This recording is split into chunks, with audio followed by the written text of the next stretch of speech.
You are way, you are way, you are way, you are way, you are way. Come children, sit down here. I want to tell you a story. Listen carefully.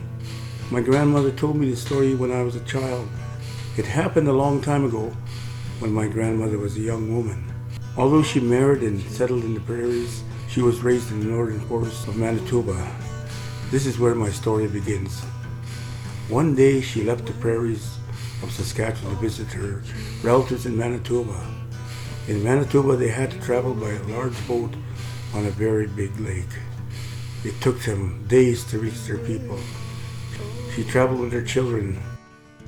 When she finally got there, she was welcomed by her relatives and they got to meet her family.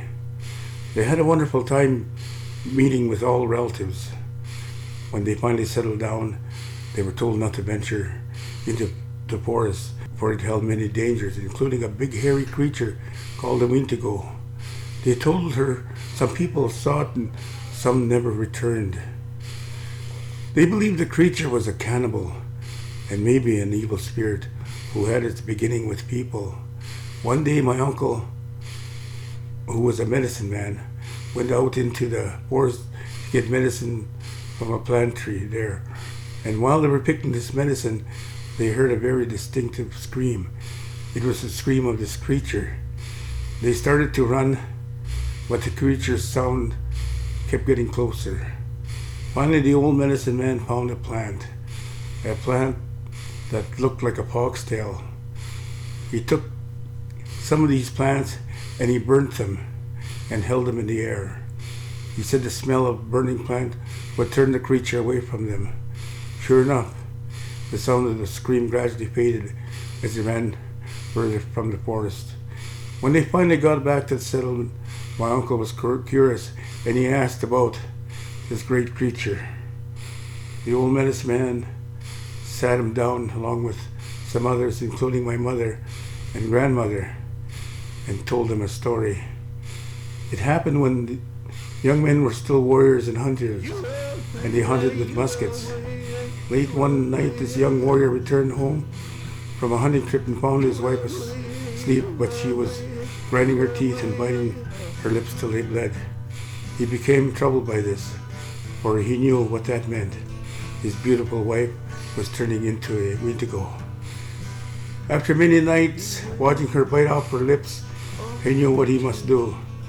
So he put the gunpowder in the musket, put the metal ball in the end of the barrel and packed it well. He put the gun to her head and pulled the trigger. The young woman was killed instantly. In his sorrow, he told the mounted police who had come to see what happened. These police arrested him and took him away. After many months went by, a judge found him guilty of first-degree murder and sentenced him to hang. Well, they hung this young man, but he didn't know. He spared his wife from becoming a windigo. Now, over the years, many people have seen this creature, but they can never find his home or evidence to show he exists. He's called by many names, and even today, there are scientists trying to identify this creature. The old people say they would never find this creature. They will only see him from time to time because he is a spirit. Did you ever see the picture taken by other people of this big hairy creature? And have you ever heard a description of this big creature by people who saw it? They say he has no lips. I wonder why. This is a true story.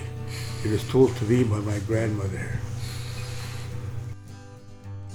Beware of the creature